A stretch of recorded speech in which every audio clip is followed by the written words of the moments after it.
nggak berkepanjangan. Jadi pada saat saya lagi ngobrol sama Vicky Alman di sini.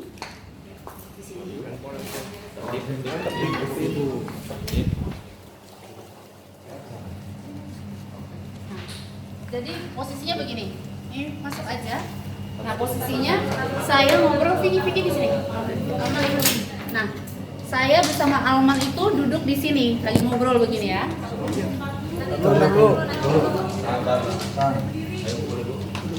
Tahan. Ini ada iklan ya biar aku.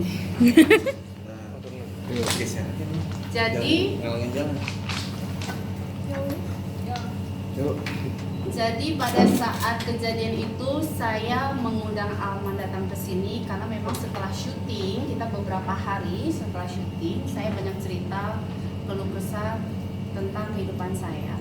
Dan kebetulan memang saya ingin membantu produser saya yang ditipu oleh Vicky Prasetyo.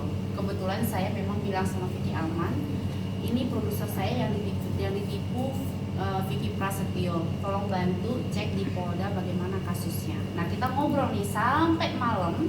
Itu pun awalnya tidak ada, bukan hanya berdua ya. Itu pun ada kakak angkatnya, istrinya dan bersama ponakannya. Setelah itu mereka pamit. Ya, mereka pamit semuanya termasuk Alman juga. Tiba-tiba saya dengar suara ada yang tidak wajar deh.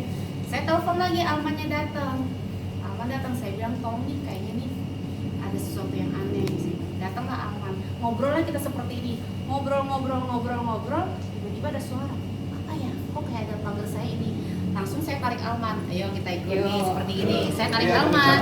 Tentu yang saya mau lihat adalah CCTV saya, lalu saya tarik Alman begini, yuk kayaknya ada suara apa gitu kan, masuklah saya ke sini, saya bawa dia ke sini, nih karena di kamar saya,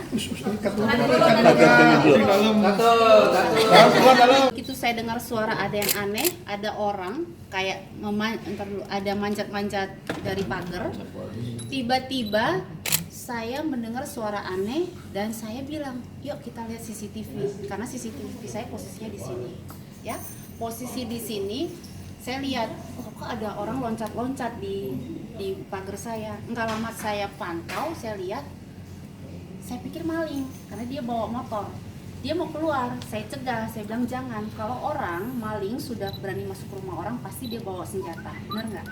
Lalu saya katakan jangan. Begitu nggak lama kemudian saya lihat lagi suara depan pintu saya udah didobrak.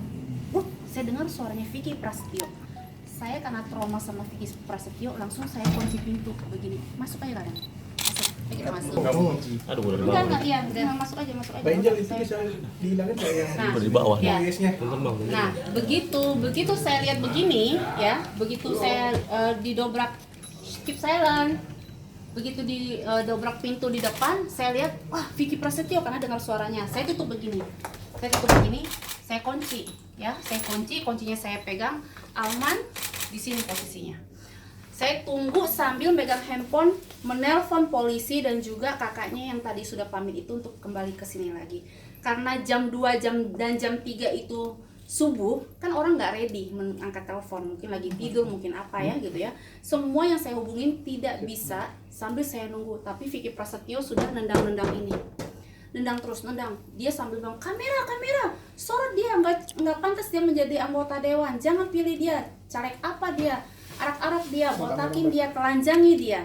Dia telah berbuat zina. Ayo kamera, sambil mereka nendang ini. Saya sama Vicky Alman di itu dalam sambil begini, menahan.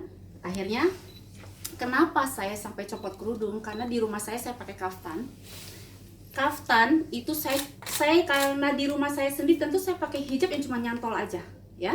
Nah, begitu saya memantau CCTV begini, ini kan copot-copot nih. Nah, copot-copot, jatuh-jatuh. Kan saya nggak mungkin lagi konsentrasi dengan kerudung saya karena anak saya di atas. Yang saya takutkan anak saya bagaimana keadaannya, dan saya melihat semua keadaan apa yang terjadi itu di CCTV. Maka dari itu kan di dalam sorotan itu kan saya berdiri di itu sini cuma diam aja. Saya menunggu sampai jebol di sini. Ya. Vicky Alman posisinya di situ. karena dia lagi menelpon juga keluarga dia datang.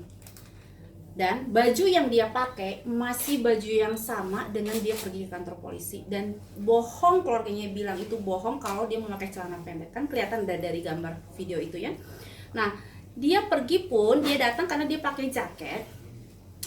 Karena kejadian itu dia bawa jaket itu di itu dalam, artinya begitu sudah kita mau ke kantor polisi dia pakai lagi. Jadi tidak ada ganti baju, tapi jaket motornya dia pakai lagi. Pergilah kita. Seperti itu pemirsa. Dalam terus, tapi masuknya itu loh. Kenapa masuknya? Ya, ini yang pemirsa tidak tahu. Tolong Pak Produser, kembalikan OB saya. Jangan diedit, biar pemirsa juga tahu ya. Makasih Pak Tapi itu ngomong dong, ayo mohon juga sama produsernya. Produser mohon, saya minta mohon jangan diedit. Ini reka ulang ini biarlah pemirsanya tahu semuanya dengan keadilan, karena inilah yang saya alami. Unsurnya ada unsur politik yang menjatuhkan saya, dendam mereka, dan sudah mengambil semua yang saya miliki. Ayo kita keluarkan. Ini saya mau menjelaskan juga kepada pemirsa semuanya apa yang dituduhkan oleh Vicky Prasetyo, satu keluarga dan juga pengacaranya. Mereka mengatakan saya memakai baju tidur, daster, salah. Bukan, karena kebiasaan saya wanita muslim, saya selalu menggunakan kaftan. Ini namanya kaftan. Ini bukan daster, ya. Nah, ini. Ini daster atau bukan? Ini apa namanya? Kaftan. Kaftan kan? Terima kasih. Benar ya? Tidak salah ya. Jangan fitnah lagi nih. Nah, gini. Nah, pertanyaannya, kenapa kerudung saya jatuh? Karena saya melihat CCTV. Karena saya kalau di rumah saya, wajar nggak saya pakai kerudung yang apa adanya?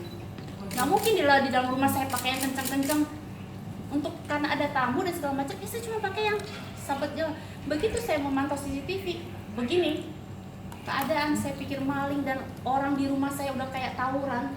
Masih kebayang nggak Anda tentang kerudung ini? Coba. Yang saya rasakan pada saat itu, udah traumanya kayak apa dan terancamnya sih kayak apa, karena keluarga mereka bilang arak-arak dia, botakin dia, telanjangi dia. Coba bayangin kalau polisi tidak datang, tiba-tiba saya keluar, bisa beneran ditelanjangi sama mereka. Jadi saya nggak mau keluar. Sedikit diulang Teh Vicky, kenapa bisa di dalam kamar kayak gitu? Kan sudah tahu.